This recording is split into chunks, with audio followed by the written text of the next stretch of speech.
All right, so what we're looking at now is taking our information, our knowledge of trigonometry, and applying it to word problems. Now, here's the catch, and this is every grade, every math class that I ever teach. Word problems are always the hardest because you're taking some English and you're turning it into math, and that is going to be our first step.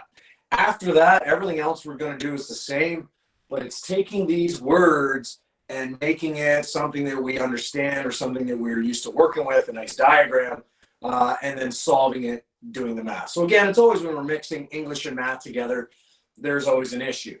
All right, so what I want to do with these couple of word problems that I'm going to go through is some of the tricks, some of the how I go about solving a word problem. First thing is, generally for me, I end up, because I'm a math teacher, not very good with the English when I was younger, is reading the problem, all right? I read it once, and then I kind of go through it sentence by sentence to get the information. All right, so my example one here, two people are playing paintball, all right? One of the people is able to shoot the other from the top of a castle. Now, the person who shot the pellet is 175 meters tall. Can see the person they shot, who's a little bit taller here, at 190 centimeters, with an angle of depression of 38 degrees. Now, if that pellet traveled 50 meters, how high is the castle? All right, so I've read the question. I kind of grasped what is going on here. We got a paintball situation going on here. We got a person who's up in a castle, at the top of the castle, and shooting someone down below. All right, so now I'm going to try to draw that picture. Remember, I'm a math teacher, not very good with the art. So here we go. But I am going to draw a little simplified diagram. All right, so first off, I got nice level ground. All right, now I'm going to draw my castle in here. There we go. There's my castle. Now, this person here, they are, this is, well, we got one person up here. There we go. Now we got another person down there. Now, the person who shot the pellet, that's 175 centimeters. They're tall, that tall. All right. The person down here, they're 190 centimeters. All right. Now, the one person, we'll pick right here. We'll pick a different color. This person here shoots the pellet and gets that person. Headshot. All right. Now, the question is here is, let me see. The person they shot is 190 centimeters. Okay, now, so I've dealt with the 190 and the 170. Now, it says they shot him with an angle of depression of 38 degrees. Here's what an angle of depression means, is that when this person here at the top is looking down, or just looking straight across, that is considered a 0-degree angle. That is a normal sight line, that line in red. When you're looking at an angle of depression, that is referring to looking downwards, depression down. And so this angle right here is 38 degrees. So the red line is a 0-degree line, and because depression, you're looking downwards, it's 30 degrees down from that red line. All right, now, if the pellet traveled 50 meters, how high is the castle? So this blue line here, that is our 50 meters. And what we want to know is the combined height of our castle. We want to know how high that castle is. Now, again, trigonometry, we're dealing with right angle triangles. So I have a right angle triangle here. All right. Draw in here, and again, our castle is straight up, so there's our 90-degree angle. Now, what I'm going to do is, now that I've drawn my diagram, is I'm going to take this triangle and I'm going to shift it over, and without all the nice drawings in there. All right, so I take my right angle triangle here, and I draw it over. So it represents something that I'm used to solving. Now, this line right here, that's 50 meters. In a way, we want our h, which is this height right here. Well, we want the full height, but we're going to deal with that after. But we want to find this distance right here on our triangle. I'm going to call it d. because the height is the entire height of the castle. All right, we're going to find this little line right here, or this full line right here, and then we're going to do some adjusting. All right, so because we want to figure out how high this castle is. All right, now 38-degree angle. Again, that is in here. Hopefully you can see it in my diagram.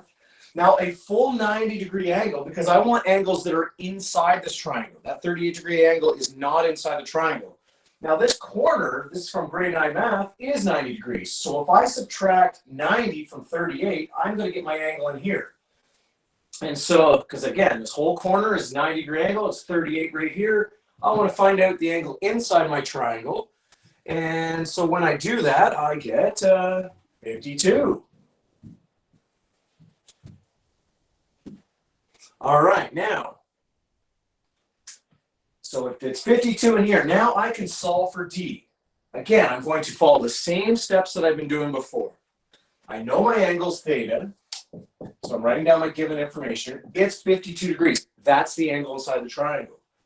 Now, again, across from my right angle, that's the 50. That, because it's across my right angle, is my hypotenuse. All right, and now this side D that we're trying to find, so we're finding a distance here, a length. Let's see, that side is beside the angle. So that would be my adjacent.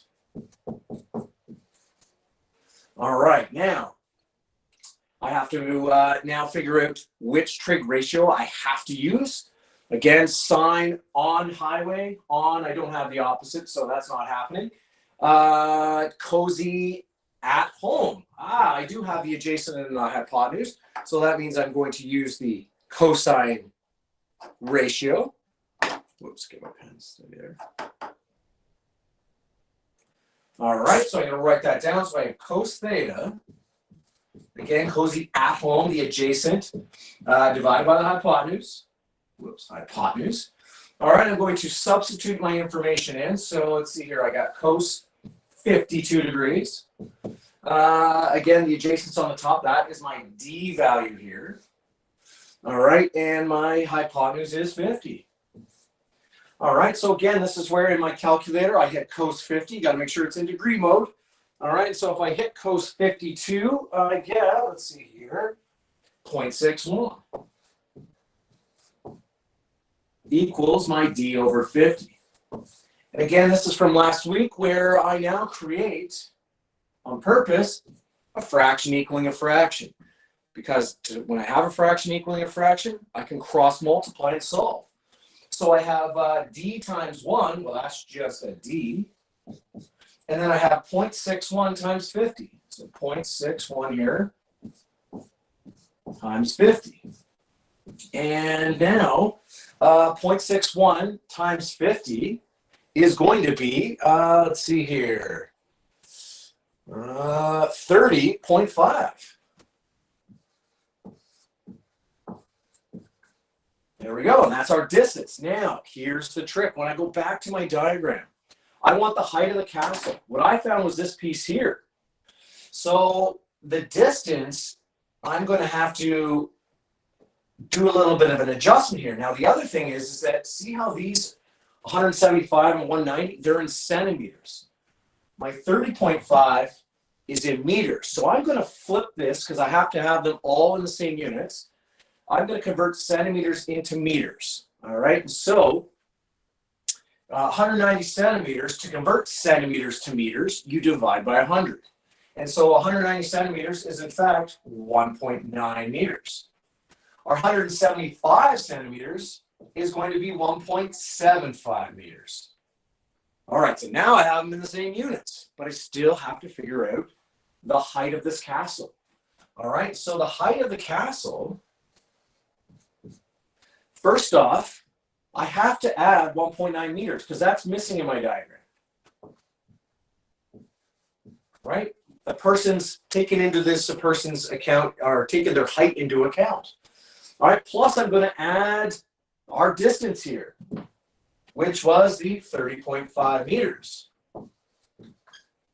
But inside that distance, that D, was this person's height, which I don't want. I just want to know the height of the castle. So I am going to subtract this person's height the person at the top, which is the minus 1.75 meters.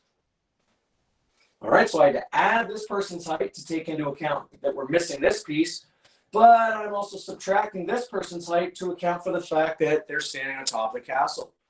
And then when I finally do all that math, I take 1.9 meters plus 30.5 meters minus 1.75 meters, and it turns out that our castle is in fact 30.65 meters high.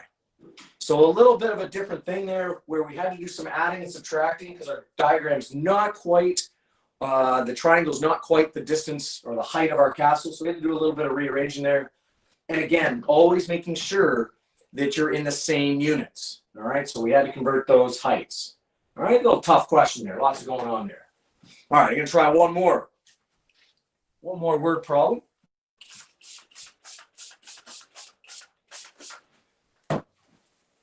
So this would be example 2 with the two buildings beside each other.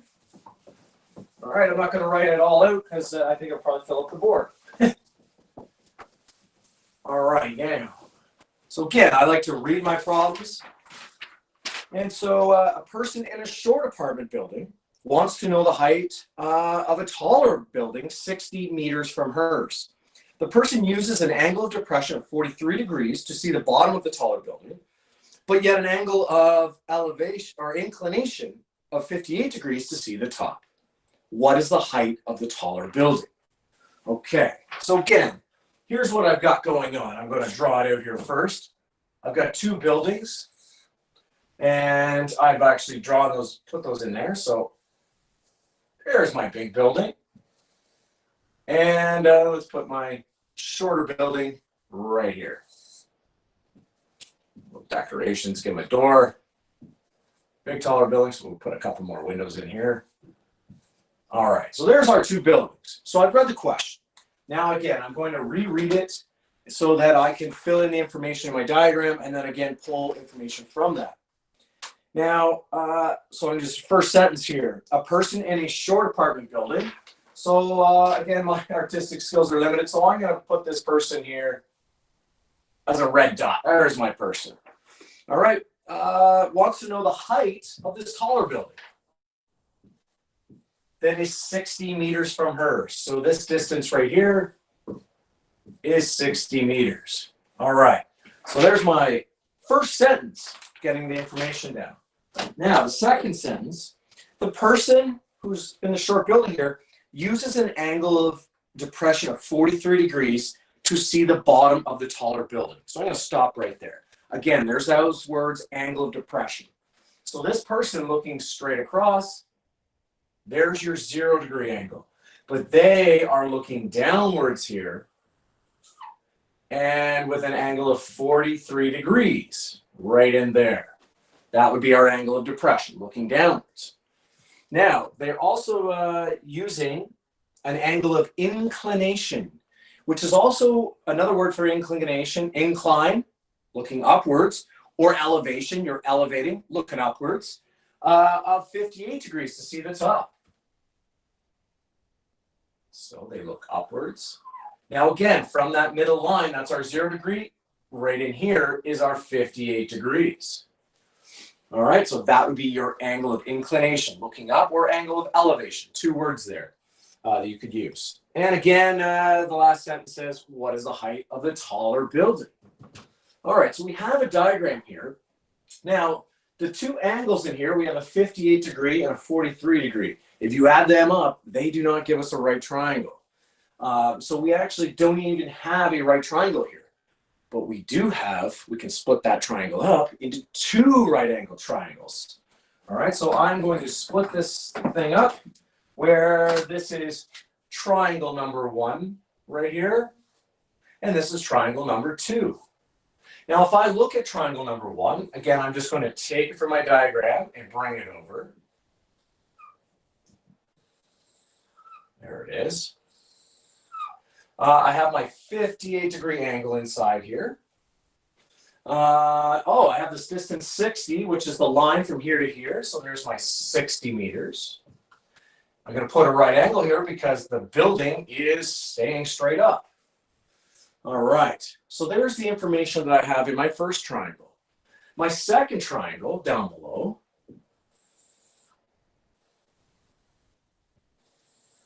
there we go, and again, our building's right angles. This is my second triangle. All right, angle of depression is 43 degrees right in there. And again, our 60 meters, if I moved it up, it would be right here. All right, so there is our two triangles. Now, I want to find the height of this building. But because I'm breaking that triangle into two pieces, I'm going to break the height into two pieces. I'm going to call from here to here X, and the second part of the building Y. So on my first triangle, there's the X, and on my second triangle, there's my Y. All right, so I've broken my height up into an X and a Y, because I broke my triangle up into two right-angled triangles. So once I find X and Y, I put them together and I've got my height. All right, so again, now that I've taken my example, drew a picture, and now I have, well, this time I've got two trigonometry problems. All right, so again, I do the same method I've done before. Write down my information. So I know on this first triangle, I have a 58-degree angle. Let me see, the side across from my right triangle, that's the hypotenuse. I don't have it, but I do, well, the side across from my angle is X, so that is my opposite, is X. And that would then make my 60 here the adjacent. So now that's my first step. I wrote down my given information. Now I'm looking at what trig ratio do I have to use? So again, I use my memory sign on highway. No, don't have the H. Cozy at home. Again, don't have the hypotenuse, but I do have tan on arms. So tan ratio is the one we need. So I have tan theta, again, tan on arms, opposite, divided by the adjacent. All right, I'm going to sub my information in. So I have tan of 58 degrees is equal to, again, make sure I get everything's in the right order here. My opposite's on the top, my adjacent's on the bottom. So I have tan 58 degrees is equal to X over 60. Tan 58, again, I can type that into my calculator, and I get 1.6.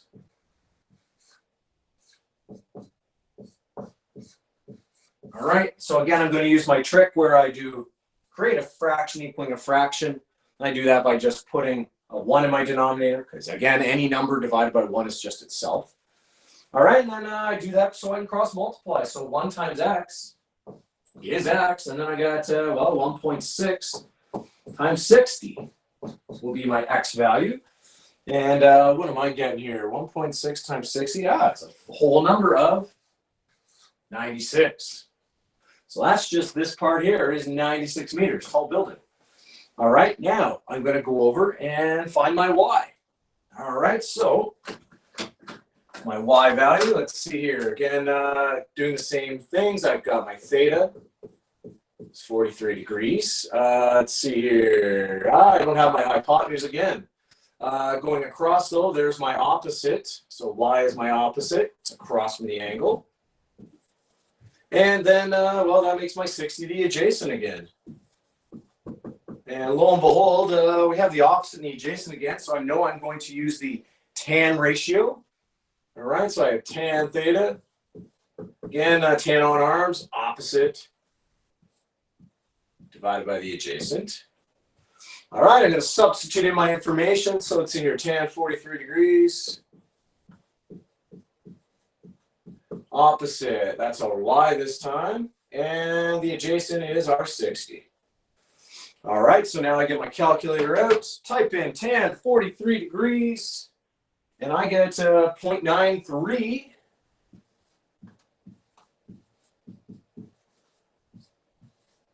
And again, here's a situation where, again, I'm going to create a fraction equaling a fraction so that I can cross multiply.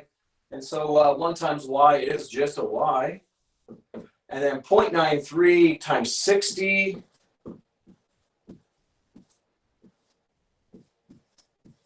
All right, that'll give us our Y value. So let's see here, 0.93 times 60, I get 55.8. And again, going back to our original diagram here, H, that's when we combine X and Y. All right, so therefore H is equal to, take my 96 there that I got for X plus my 55.8 that I got for Y. And I'm going to get 100 and something. Let's see here, 151.8. And units are meters. And that is the height of our building. Which, if I was in class, we would actually do this. We have looked out the school window and we do figure out the height of a building across from us without even leaving the room. It is possible to do. Unfortunately, virtually, we're not able to do that. But there's, again, is an example. I'm trying to throw different tricks in you. Terminology, again, with the angle of depression. There's also looking upwards, which can be called the angle of inclination or the angle of elevation. Those words of looking up, but again, straight across is your 0-degree angle. In this case, we had a triangle that we had, wasn't a right triangle, but we were able to split it up into 2 right triangles, find 2 different lengths, and combine them to find our answer. So again, I just wanted to go through a couple of examples with you, word problems. There is several different types, but I want to get some of the language down and also some of the tricks of subtracting distances or adding distances, or even, you got to watch out for making sure your distances are in the right units. All right, so later today, let's hit stop here.